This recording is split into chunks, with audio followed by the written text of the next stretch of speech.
Class 9 से class 10th में जा रहे हो और दिमाग में आ रहा है कि भैया क्लास 10th बहुत ज्यादा मुश्किल होने वाली है, भैया क्लास 10th में तो बोर्ड के एग्जाम होते हैं, भैया बोर्ड का पेपर बाहर से आता है, बाहर ही चेकिंग होती है, भैया बहुत कम नंबर आएंगे। चिल ब्रो, क्लास 10th में नेक्स्ट टॉपर्स है ना, तो तू टेंशन क्यों लेता है? तेरे पास मैथ्स के लिए तेरे शोभित भैया है, साइंस के लिए तेरे प्रशांत भैया है, दिगराज सर तेरे पास एसटी के लिए है। हर एक चीज तेरी नेक्स्ट टॉपर्स कवर करवा देगा, इस बात की गारंटी है।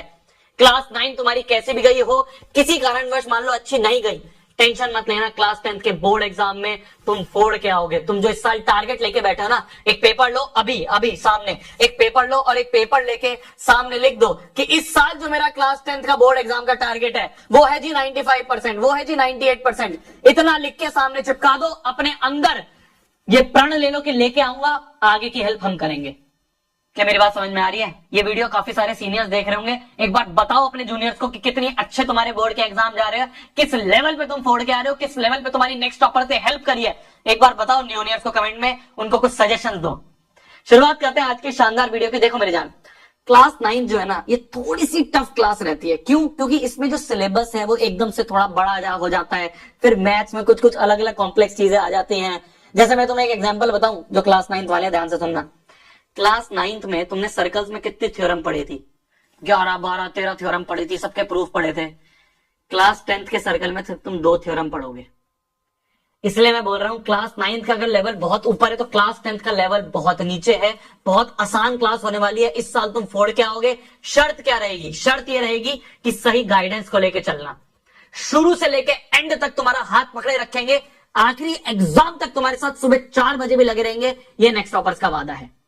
क्या मेरी बात समझ में आ रही है? शुरुआत करते हैं। देखो, सबसे पहली चीज आज की वीडियो में मैथ्स की स्ट्रेटेजी मैं बता रहा हूँ, साइंस की स्ट्रेटेजी आपके प्रशांत भैया बता रहे होंगे, दिगराज सर आपकी सोशल साइंस की स्ट्रेटेजी बता रहे होंगे, किस तरह से आपको शुरुआत करनी है, क्या क्या मिस्टेक्स आपको नहीं करनी है, क्या क्या स्ट्रेटेजी आपको रखनी है हर एक सब्जेक्ट में, वो इस वीडियो में ध्यान से हम आपको बता रहे होंगे। पूरी वीडियो ध्यान से सुनना, बहुत इंपॉर्टेंट होने वाली है। अगर मैं बात करूं मैथ्स की, तो देखो मेरी जान, मैथ्स में ना सबसे पहला काम होता है, जो भी चैप्टर तुम शुरू करने वाले हो उस चैप्टर का एक वन शॉट वीडियो देखो।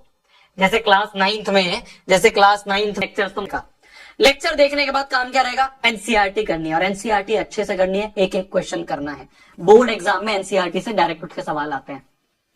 बोर्ड एग्जाम इतना बड़ा हुआ नहीं है, ये मत सोचो भैया बोर्ड एग्जाम है तो कुछ अलग चीज होगी, ना ना ना, शोभित भैया सब बताएंगे। पहला काम वीडियो लेक्चर देखा, दूसरा काम एनसीईआरटी के एक एक क्वेश्चन करे, तीसरा काम प्रीवियस ईयर क्वेश्चंस करे। फाइव का उसको हम अचीव कैसे करेंगे? मैंने बोला देख, सिंपल स्टेप्स बताऊंगा, उसको फॉलो कर लेना, नंबर नहीं कटने वाले। देखो सबसे पहले क्या है, एक सिंपल स्ट्रैटेजी। सबसे पहले NCERT is the key. But NCERT is the key बताने से पहले ना, यहां पर एक पॉइंट में तुम्हें जोड़ना चाहता हूं, और वो पॉइंट पता है क्या है?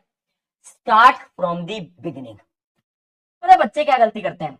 क्लास 9 से 10th में होता है कि बाद में पढ़ेंगे, अभी तो क्या है, अभी तो पेपर हुए हैं, अभी समर वेकेशन आ जाएंगी, बाद में पढ़ेंगे। फिर एक काम आगे बढ़ता जाता है, बढ़ता जाता है, बढ़ता जाता है, और ये दिसंबर का महीना आ जाता है, और फिर बच्चों को लगता है कि यार पेपर तो 3 महीने में है और पढ़ाई तो हमने कुछ करी नहीं है। तो रियलाइजेशन ना तुम्हें बाद में होगा। इसलिए ना अभी से बता रहा हूं, स्टार्टिंग से पढ़ना स्टार्ट कर देना। मैं ये नहीं कह रहा बहुत घंटे पढ़ो, बहुत मेहनत लगाओ, नहीं, कम पढ़ो। डेली 1-2 घंटे सेल्फ स्टडी कर लो, इनफ है, बस इनफ है, ज्यादा नहीं पढ़ना, थोड़ा पढ़ना है, बट शुरू से पढ़ना स्टार्ट करना है। और शुरू से पढ़ने के लिए नेक्स्ट टॉपर की टीम तुम्हारे साथ है। आरंभ आने वाला है। आरंभ क्या है? आरंभ एक ऐसी चीज जिसने इस साल बच्चों के इतने खतरनाक रिजल्ट निकाले हैं, वो आने वाला है कुछ दिनों में। यानी नेक्स्ट टॉपर तुम्हारे साथ खड़ा होगा शुरू से लेकर एंड तक, एंड तक तुम्हारे एग्जाम दिन तक, तो वो तो आने वाला है। उसके बाद देखो स्ट्रैटेजी क्या है, एनसीईआरटी जो है वो की है, बहुत इंपॉर्टेंट है। एनसीईआरटी पढ़नी पड़ेगी, एनसीईआरटी रीडिंग शुरू से लगाना स्टार्ट करना। अगली चीज, जिस भी टीचर से पढ़ रहे हो उस पर ट्रस्ट करो। मुझसे पढ़ रहे हो तो मुझ पर भरोसा रखो कि प्रशांत भैया जो पढ़ाएंगे वो पेपर में आएगा। और ये मुझे बोलने की जरूरत नहीं है, तुम अपने सीनियर से पूछना, अभी उनका साइंस का पेपर हो चुका है, वो बताएंगे कि प्रशांत भैया ने जो पढ़ाया है ना उसमें से पूरा पेपर आया। और इसके अलावा ना, आज उनका पेपर हुआ था तो अखबारों के अंदर, न्यूज़पेपर के अंदर एक आर्टिकल छप के आया है मेरे ऊपर। यानी एक टीचर प्रशांत किराट जो कि नेक्स्ट टॉपर्स में पढ़ाते हैं, वो जो पढ़ाते हैं वो एग्जाम में आता है। यानी आप तुम सोच सकते हो कि मैं तुम्हें साइंस ऐसे करा दूंगा कि तुम्हें टेंशन लेने की जरूरत नहीं है। अगली चीज, आंसर राइटिंग। देखो बहुत सारे स्टूडेंट की एक गलती है, जो कि ना वो आंसर लिखने की कोशिश नहीं करते, वो रटने की कोशिश करते हैं कि यार ठीक है, रट लिया रट लिया रट लिया। बट आपको साल की शुरुआत से लिखने पे फोकस करना है, क्योंकि एग्जाम टाइम पे आंसर तुम कैसे लिख कर आते हो ना, नंबर उस पर डिपेंड करते हैं। और लास्ट चीज है टाइम मैनेजमेंट। मैं फिर बोल रहा हूं, ज्यादा नहीं पढ़ना है, लाइफ को एंजॉय भी करना है। 10th में आपको मात्र डेली 1 से 2 घंटा सेल्फ स्टडी पे देना है। लेक्चर्स वगैरह अलग चीज है, सेल्फ स्टडी पे देना है। अगर आपने इतना दे दिया, ट्रस्ट मी, नंबर नहीं कटने वाले। आप 95 से ज्यादा परसेंटेज क्लास 10 के अंदर इजीली ले आओगे। ये थी आपकी साइंस की स्ट्रैटेजी। अब आगे आपको बताएंगे दिगराज सर एसएसटी की स्ट्रैटेजी। सोशल साइंस एक ऐसा सब्जेक्ट है जिसमें एक सॉलिड फाउंडेशन बिल्ड करना उतना ही जरूरी है जितना आप किसी प्रैक्टिकल सब्जेक्ट में देखते हो, चाहे वो मैथ्स या फिजिक्स जैसे सब्जेक्ट्स हो। तो मैंने अपने इस 9 साल के टीचिंग करियर में एक चीज ऑब्जर्व करी है कि जो क्लास 9th से क्लास 10th में जा रहे बच्चे होते हैं, उन लोगों को अगर कॉन्सेप्ट समझने का तरीका 9th में बहुत अच्छी तरीके से बता दिया जाए तो वो 10th में बहुत अच्छा परफॉर्म करते हैं। लेकिन अब तो 9th निकल गई है, अब आप 10th में आ गए हो, तो वो जो गैप है ना, उस गैप को कैसे फिल करना है ये भी मैंने 9 साल में सीखा है और सिखाया है बच्चों को। तो बेसिकली ये है कि जो 9 से 10 मूविंग स्टूडेंट्स है, अब आपकी 10th बोर्ड क्लास होगी और आपको इस चीज का ध्यान रखना है कि अगर आप क्लास 9th में सोशल साइंस में उतना अच्छा नहीं कर पाए थे, अगर क्लास 9th में वो फाउंडेशन बिल्ड नहीं हो पाई थी, तो उसका इंपैक्ट आपके बोर्ड क्लास पे ना आए। इस चीज का ध्यान रखना बहुत ज्यादा जरूरी है और उस चीज पे कैसे काम करना है ये मैं जानता हूं। और दूसरी चीज क्या कि ये सारी चीजें आपस में कनेक्टेड होती हैं और मैं ये इंश्योर करूंगा क्या कि जब आप 9th से 10th में जा रहे हो ना, तो आप 10th में उस तरह से पढ़ो जिस तरह से ये कॉन्सेप्ट्स ऑलरेडी क्या कर दिया जाए, आपके साथ पॉलिश कर दिया जाए।